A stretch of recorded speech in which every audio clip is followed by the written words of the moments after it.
Спорт и искусство – это все о жизни, и все это есть в выставочном зале музея Эрзи. Несколько лет зал был закрыт, сразу после того, как главное здание музея начали реконструировать. Здесь хранились практически все экспонаты – скульптуру, живопись. Большого выставочного зала очень не хватало в Мордовии. И вот теперь, спустя 5 лет, он открывается большим проектом. Все посвящено спорту, чемпионату мира по футболу. Он коснется каждого в Саранске. И самого ярого болельщика, и мастера-живописца. Эти залы, они славились тем, что художники могли выставиться и показать все самое, в общем-то, интересное с точки зрения их внутренней духовной жизни. И самое интересное то, что привлекало бы жителей нашей республики.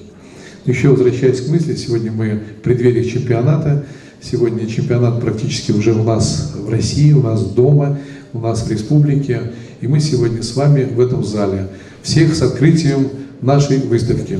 Эта выставка во многом уникальна. Здесь сразу 4 темы, 4 раздела, что расскажут очень много о спорте, о футболе и о жизни, которую нельзя представить без занятий, как минимум физкультуры, без радости и без счастья. Все это есть в произведениях русских и советских художников, Мордовии и России, современников и тех, кто творил в начале и середине прошлого 20 века. Причем графика, очень многие работы советского периода представлены впервые. Говорят, ну ведь вот нужно же более конкретно тему спорта раскрыть.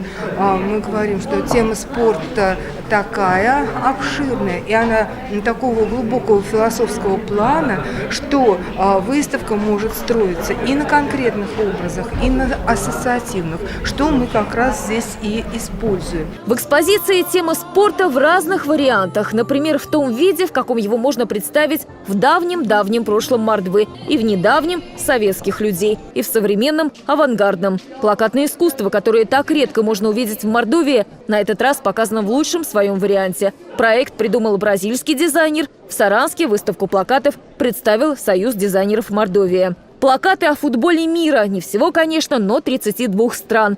Спорт глазами детей занял свое место в выставочном зале. 140 работ от учеников художественных школ. Живопись, графика и декоративно-прикладное искусство. Лучшим авторам вручили награды. Я люблю спорт, поэтому как только мне предложил преподаватель участвовать в такой конкурсе, я сразу согласилась. Для того, чтобы подумать над этой работой и продумать саму идею, я посетила все тестовые матчи на Мордовия-Арена, которые прошли уже.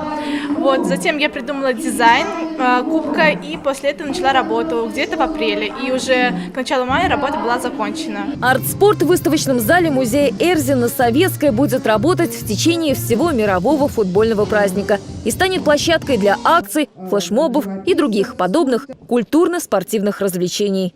Татьяна Бебинова, Владимир Ильин. Наши новости.